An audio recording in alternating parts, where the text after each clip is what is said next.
Welcome, everybody. Thank you for being here. I have a very, very special first guest with us today.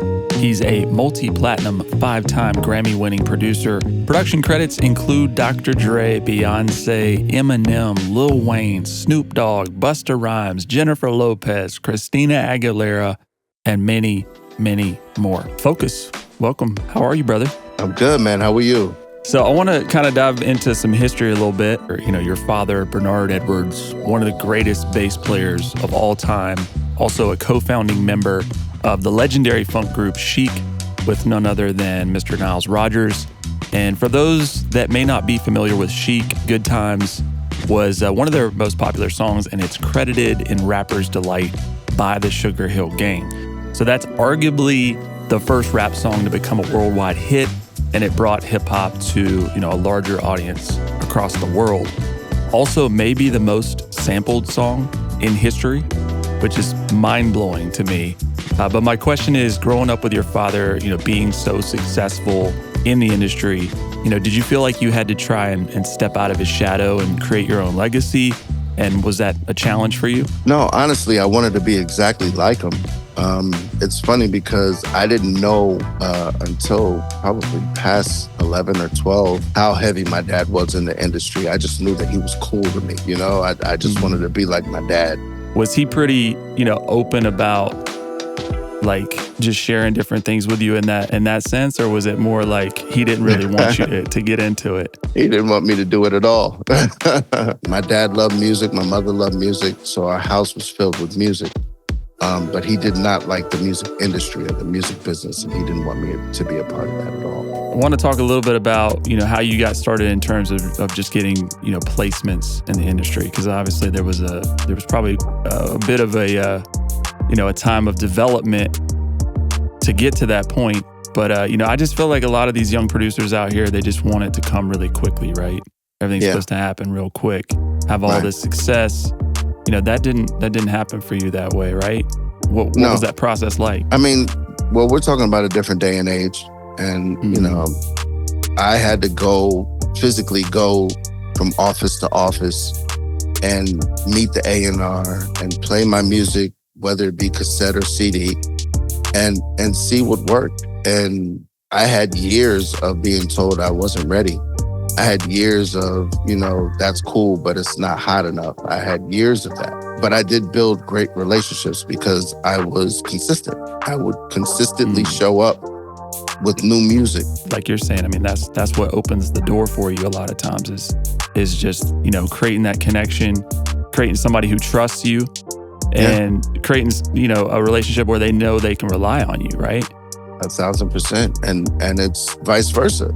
You got to be able to trust. You got to be able to rely on them as well. And all of the relationships that I've ever built in my whole entire career have kept me here my whole entire career. Not only does it open the door, but it keeps the door open. Yeah, I love that. You gotta be genuine and care about people at the end of the day. So I love that. Fast forward a little bit, you become a producer at Aftermath. So how did the relationship with Dr. Dre come about? I think that Dre inadvertently became my mentor. And I had to learn how to listen to music through his ear. My mixes weren't as pristine at that time. They weren't as separated. I didn't give him a lot of space. I filled every hole in the audio. And he was just like, man, just be yourself. Be yourself. But the one thing that he gave me early on was, and understand that space is an instrument. And when he told me that, I was like, I don't get it. I don't understand it, but I'm gonna try it. And in a place where you think that more is supposed to be more, less is more. You're supposed to leave space for the artist. You're supposed to leave space for the composition. I was like, oh my God. And when it clicked and it was a wrap. Like, I'm like, oh, this triangle and this hi-hat don't have to necessarily be straight down the middle. I can play with my whole entire stereo field. Oh my God, there's a stereo field. Oh my God, you know what I'm saying? Yeah. Like, so you start learning that stuff. It's like you're not just mixing for left or right. You don't even hear completely just left or right. You hear everything around it. So on that, let's talk a little bit about the business side. I mean, you've had to learn, so many different facets of the industry.